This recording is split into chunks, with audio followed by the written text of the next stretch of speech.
गोर लगे छी अपने सबके मिथिला संस्कार पर स्वागत करे छी। आब तो ओना मिथिला पंचांग में लगन नहीं है, 10-11 के रहे बनारसी लगन तो ये तो बनारसियों लगन में लोग विवाह करिए बेटा बेटी के जखन संभव नहीं रहे छै तो लोग क ले छै, कोनो बात नहीं छै। तो एकटा बेटी विवाह के गीत दै छी। बेटी हमारा छी पाना साना पातर फूला साना करब जा माए फूल का खो जाना चला ने बाबा ताक लागल मागा मुंगेरा हे ताकाईता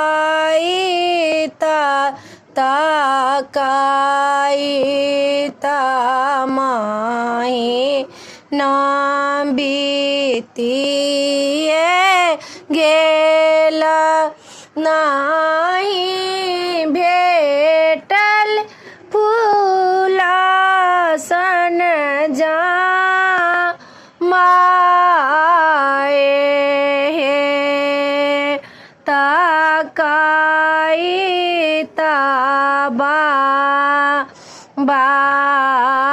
घर चलिए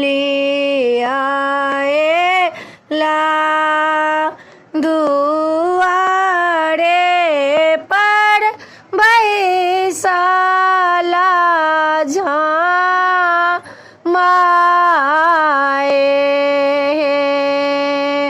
बेटी जुगुता मोरा बर नाही भेटाए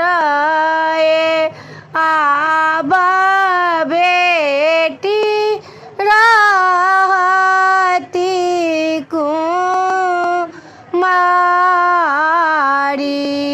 है से देखी बेटी ना नोरा ढाड़ाए किया बाबा भारी आई भेलाऊं एक को खीसा बाबा भैया जन्म भेला एक कोखी हम जन्म लेला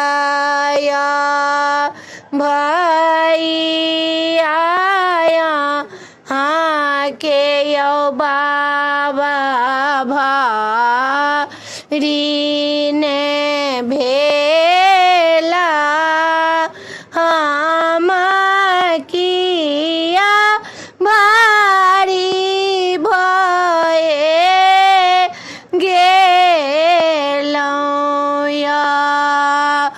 जूनी कानू जूनी खीजू बेटी दुलारी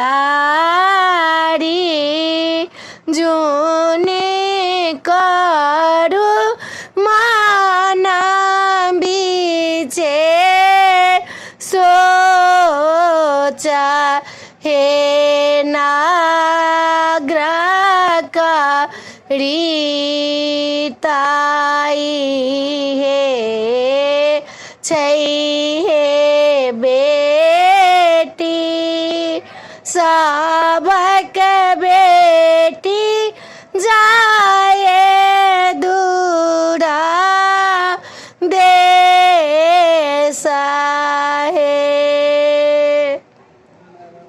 एहि वीडियो में आ छला अपने सबके बेटी विवाह गीत नीक लागत तऽ चैनल के सब्सक्राइब करो नहीं बिसरबे, जरूर सब्सक्राइब करबे, लाइक करबे।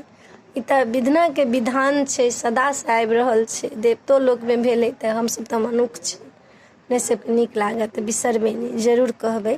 किछु कहला हैत, किछु कहला कोनो गीत मांगला हैत तऽ जरूर कहबै, बिसरबै नहीं, बिसरि नहीं जेबै। अहाँ सब बिसरि जाइ छियै हमरा, किया बिसरि जाइ छियै यौ? अहाँ सब किछु किछु कहबै तखनो नहीं हमरा मोन लगतै। अहाँ सब बिसरि जाइ